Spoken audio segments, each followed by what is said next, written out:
ప్రియమైన దేవుని వారలారా, ఈరోజు ప్రభు మాటను జ్ఞాపకం చేసుకుందాం.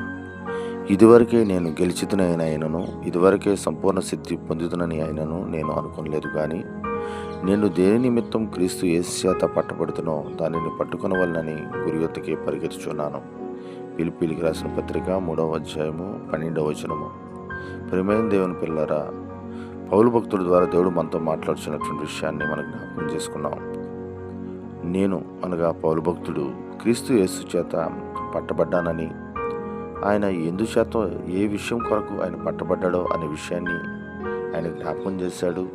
అలాగే ఎక్కడికి ఆయన గమ్యస్థానము ఏదై ఉందో అది తెలుసుకుని దాని యొద్దకు పరిగెత్తడానికి ఆయన ఇష్టపడుతున్నట్లుగా మనకు కనపడుతుంది.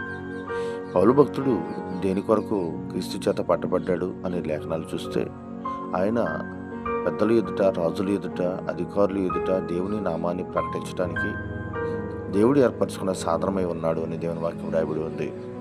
ఆయన సువార్త నిమిత్తం, సువార్త పని కొరకు ఆయన క్రీస్తు యేసు చేత పట్టబడ్డాడని దేవుని వాక్యంలో చాలా స్పష్టంగా రాయబడి ఉంది.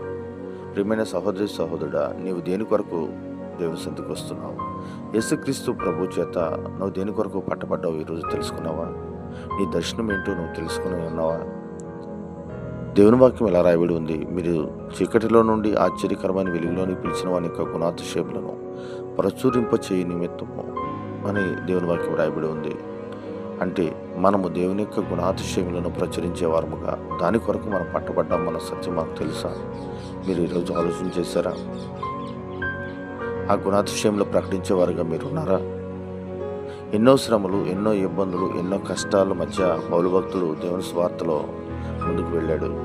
ఈరోజు కష్టం వస్తుందని, శ్రమ వస్తుందని, బాధ వస్తుందని నీవు దేవుని సన్నిధి విడిచిపెట్టే క్రైస్తవుడిగా ఉన్నావా?